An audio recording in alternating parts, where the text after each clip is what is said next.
When Achilles was an infant, his mother held him by the heel and dipped his entire body into the River Styx. Every inch of him became invulnerable. Every inch, except the one place her hand never let go. We tend to think our weaknesses are the parts of us we're actively bad at, the skills we haven't built, the flaws we already know about. But the most dangerous weakness isn't the one you're watching. It's the one sitting directly underneath your greatest strength, protected so completely for so long that checking it never even occurs to anyone. Achilles grew into the greatest warrior the ancient world would ever produce. Faster than any man alive, stronger than men twice his size, and, as far as anyone could tell, impossible to wound. He fought at Troy for years. Spears bounced off him. Swords found nothing to cut.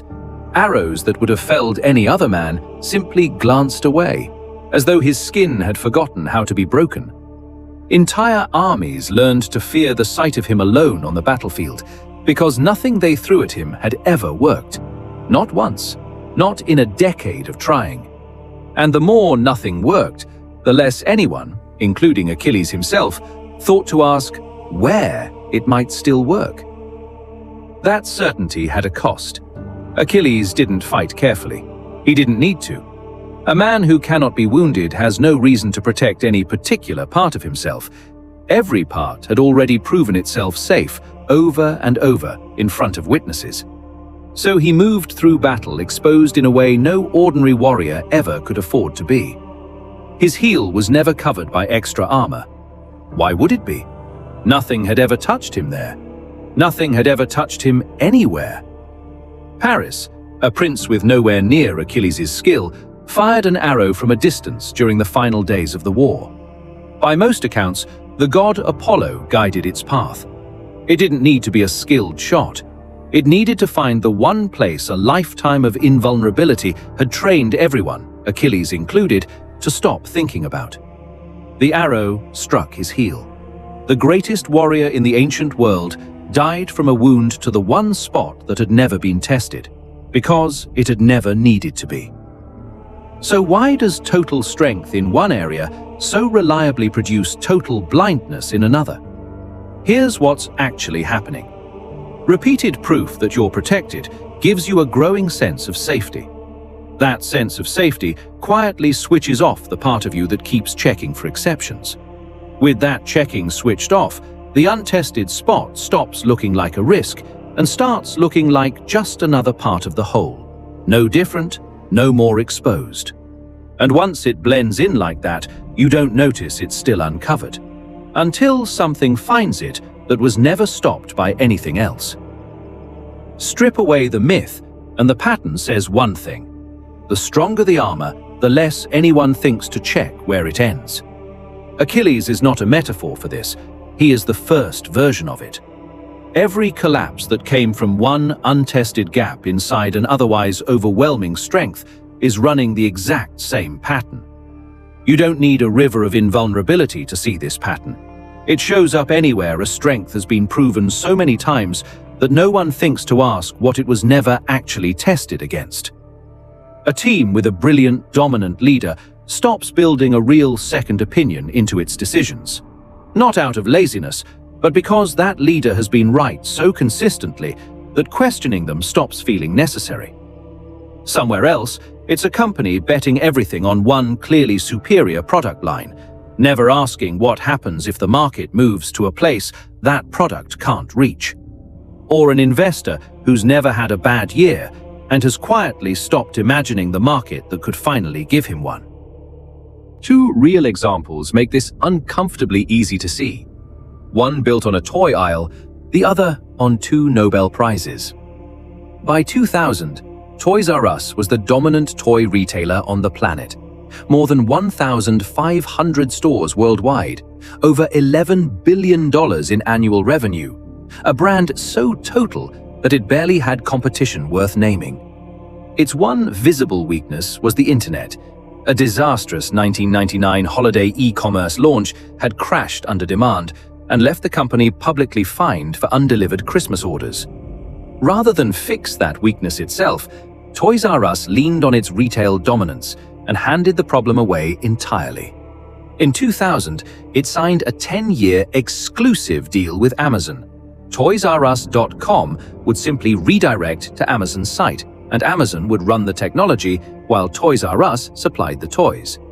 Confident in its retail strength, the company never built its own online muscle at all.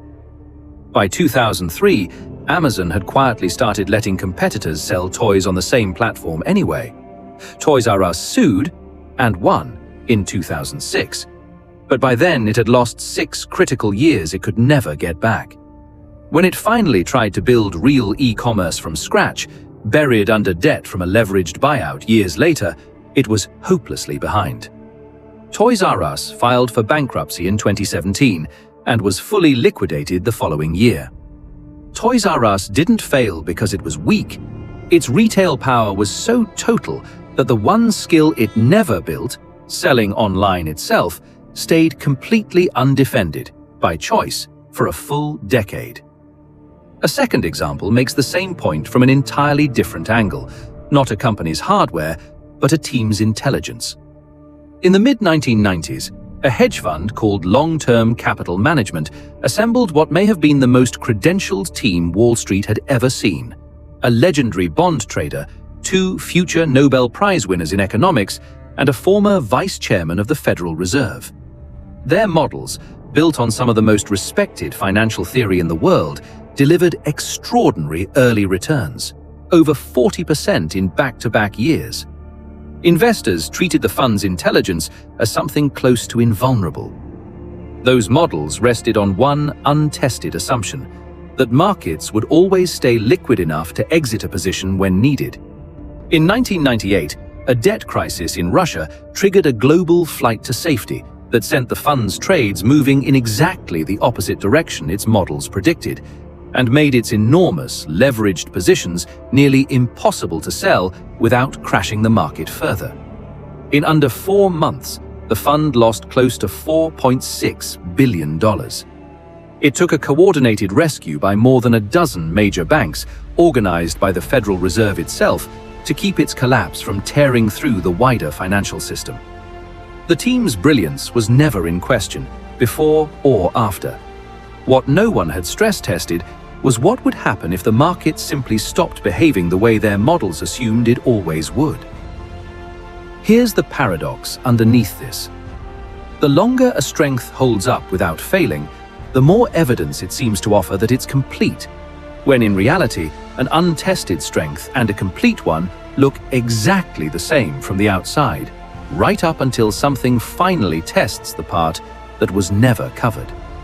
So what actually decides whether this happens to you? There is one thing: whether you go looking for the untested spot while things are still going well, or whether you wait for something else to find it for you. Achilles never got the chance to check his own heel.